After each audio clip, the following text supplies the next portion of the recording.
We are still burning the midnight oil, though, on the story that we kicked off or took mainstream, or how we mainstream last week. The story of Nanaia Mahuta and the remarkable conflagration of members of her family around quite contentious points of public policy and public policy development.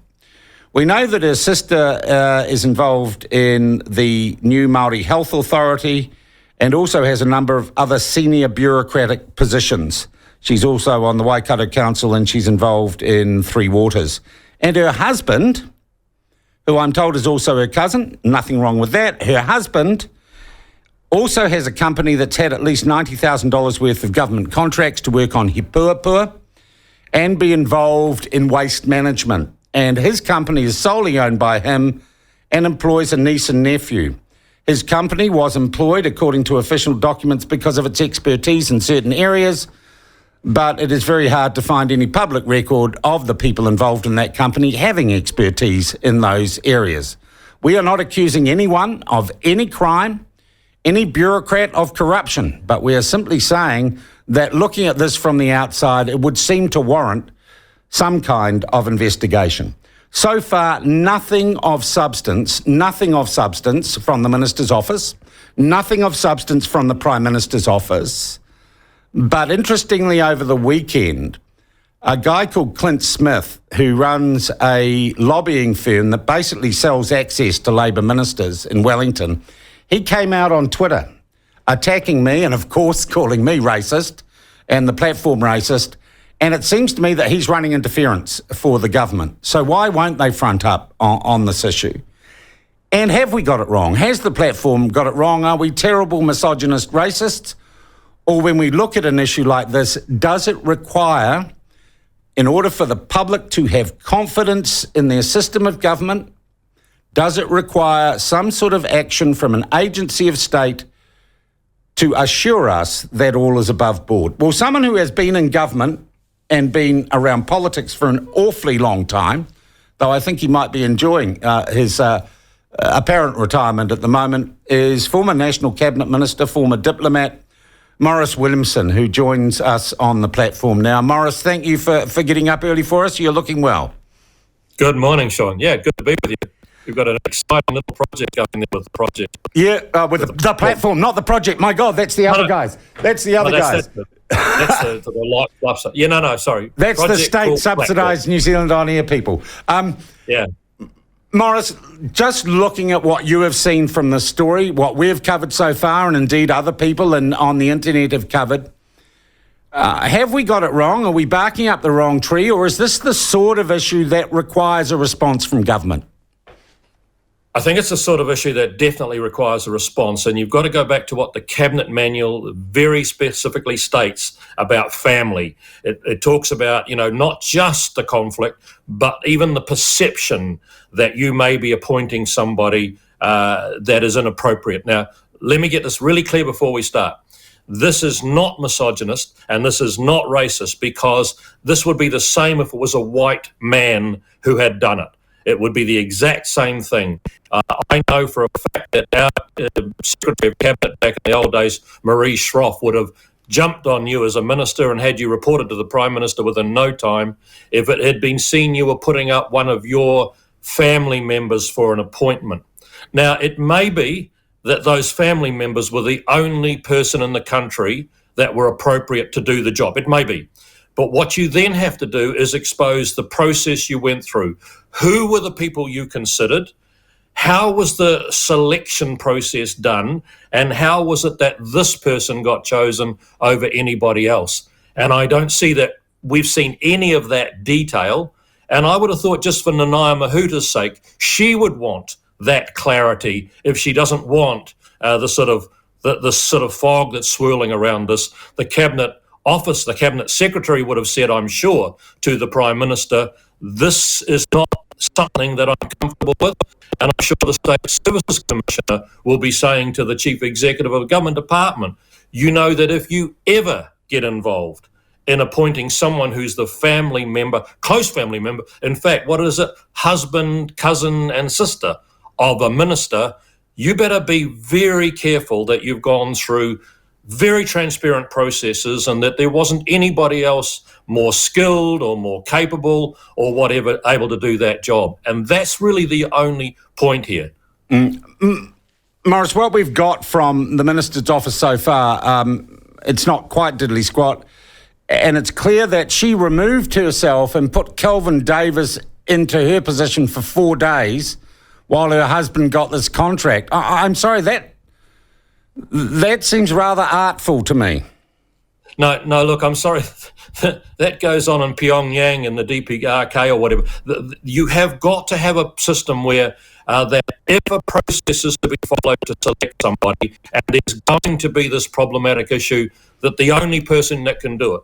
Now, I mean, I guess that's the first question we've really got to nail. They were putting somebody into a position that's going to be getting taxpayers' money to advise the government. The very first thing you need to establish there, is there a big cohort of people that could be considered for that? Or is there one or two? Whenever we put up positions, and I had 22 agencies working for me at one stage, from the Civil Aviation Authority to Maritime Transport to Broadcasting Standards, I was doing appointments every week. The very first thing that the Cabinet Office would demand is that you put up at least a cohort of 3 or 4 talented people who were capable of doing that, so that there could be some consideration. When it went to the Honours and Appointments Committee, other ministers would chirp in and say, I'm not prepared to see this person go on because they've got a conflict based on their company receiving money for aeroplane flights, and this is a CAA or something. And the process would be terribly transparent. Everything was released under the Official Information Act, so you could see who had been considered, you could see who finally got the position, and you'd be able to, as a minister, I mean, this is for Nanaia Mahuta's protection as well. She'd be able to say, look, there was nobody skilled or qualified to do this job other than the people that finally got through the selection process. That just happened to be family, and, there was no one else. Sean, let me give you an issue that we had in this family. My wife's father, who's long since deceased, but in the very early 90s was incredibly ill, was in his late 80s, dreadfully waiting on a waiting list at the Auckland DHB to get service. And my wife said to me, could you just not call up somebody there and say, my dad's being forgotten? I said, I'm an Associate Minister of Health, and I cannot call up a department and do it for somebody in the family. I can do it for constituents. I do it all the time for them, but I cannot do that for somebody in family, because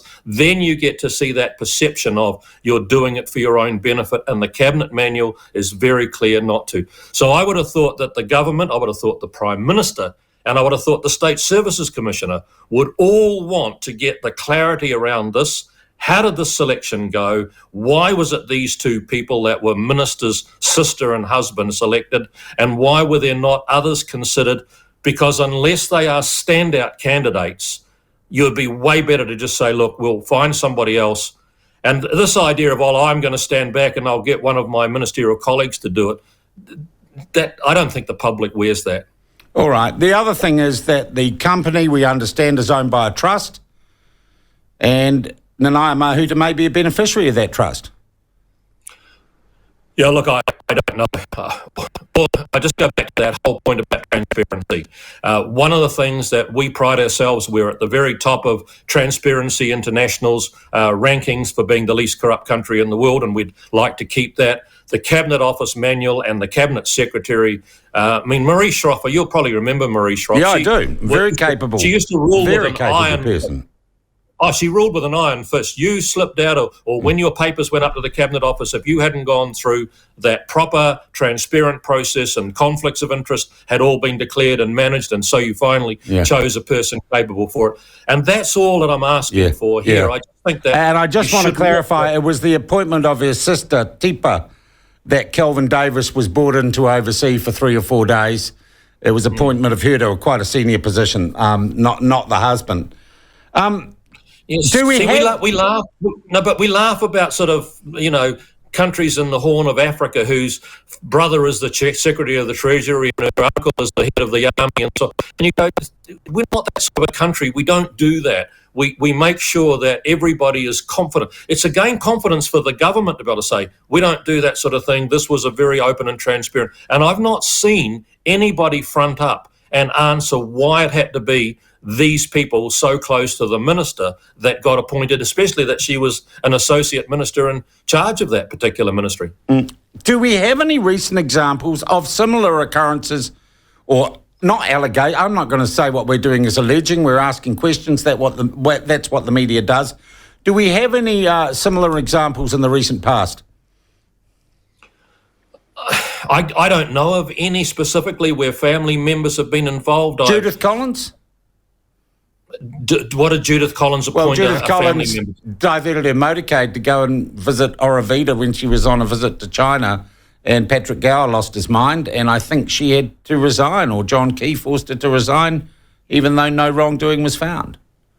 Yeah, I was going to say, I don't see that. I mean, I got into trouble once coming back from Wellington Airport because I got the driver to stop at the supermarket to grab some food that night because I was working till very late, and Richard Prebble had a go at me for using ministerial limo for shopping. We were actually driving past the supermarket and all I got it to do was stop. So those things are pretty irrelevant, and I don't think, Judith's issue is comparable. This is about appointing somebody, paying them with public purse, and making sure that you do not start appointing, friends or family when they may not be the best qualified. I repeat again, if they said the skill set we are seeking here is constitutional lawyer, somebody who's done this sort of work for years, there is nobody who understands this issue or the background in Maoridom as well as this one individual, and we're choosing he or she because of that, then you say, okay, I think that's probably right. I don't think there's a great pool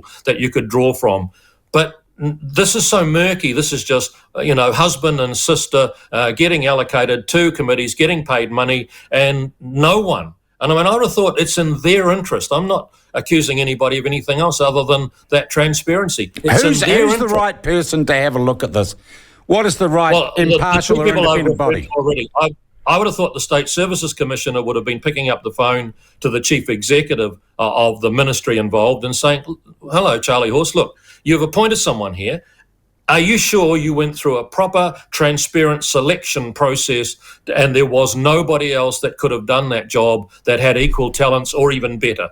And if the ministry chief executive can go back to the State Services Commissioner with all of the documentation and say, look, this was really the only choice we had because of the talent these individuals hold relative to anybody else. The second person would again be the Secretary of Cabinet. I'll be very surprised if that person hasn't called up the Prime Minister, I guess the Prime Minister being away right now, but even before she left, and saying, look, this is not looking tidy.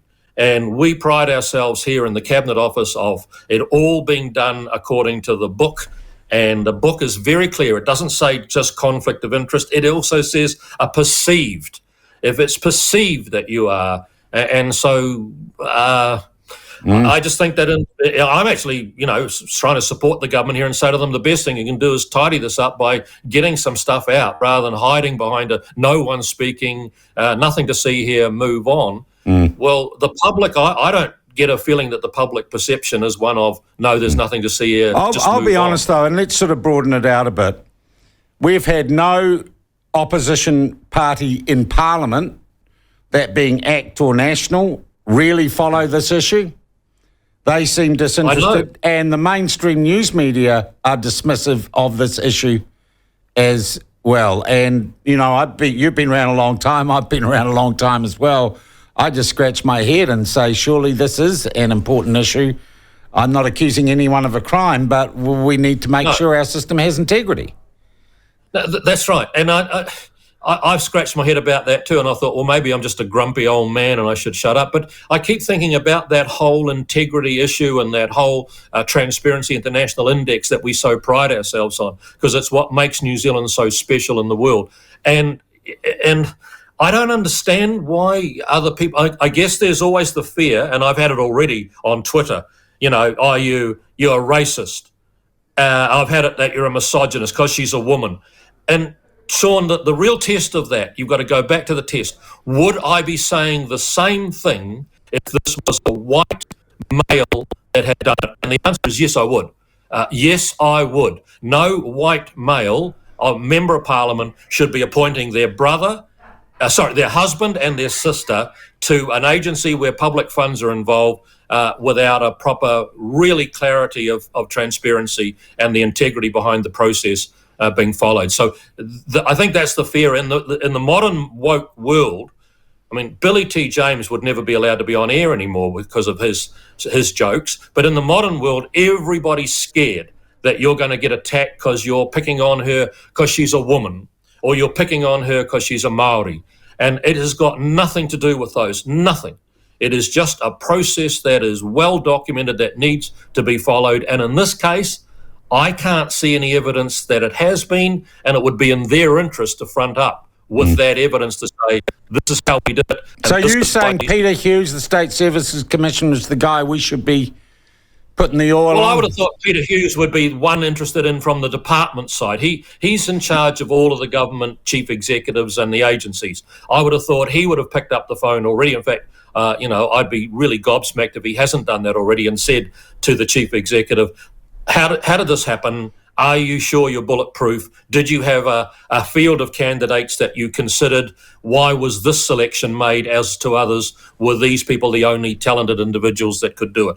I would have thought that's what he'll have done already, and I would have thought the Cabinet Office Secretary would have said straight away to the Prime Minister, this looks bad for you and for your government and so on, if you don't follow through. And that's all that I think people would ask for, and if clarity was put around those and how it was done, and everyone could come away and say, oh, well, yeah, I guess there was nobody else that could do that job. I've looked at what the job involved, and I'd be very surprised if there wasn't a ton of people out there that could have been appointed to do it, but that's only my opinion. Maurice, just one last thing, and if you don't want to comment it, because I didn't say we were going to talk about it, it's come up over the last 24 hours. There's a guy who's left TVNZ, a program at TVNZ. He resigned, I think, the day after the budget, and his resignation was notified to the Minister of Broadcasting by Television New Zealand. That seems odd to me. You were Minister of Broadcasting. 9 years. Yeah, for 9 years. Why would you notify someone's resignation to the Minister if you were the head of TVNZ? Sean, I have no idea. I don't even know the guy or what the issue is. I don't watch breakfast TV because it's sort of fluff and so on. But all I can say is I really, really wish mainstream media would have a lot more hours about, say, the war in the Ukraine and the suffering and the killings, and a lot less hours of Johnny Depp and Amber Heard. Oh, I don't know. I'm quite interested in that story because I need some entertainment. I need some entertainment. Maurice, lovely. Okay, if you want to do this entertainment, that's fine, but... Lovely to talk to you again. Thank you for your insights, and thank you for being prepared to front, because current active politicians in Parliament seem a little reluctant to put their money with... Yep, neither do I. Thank you so much, Maurice. We'll talk again soon. That is Maurice Williamson.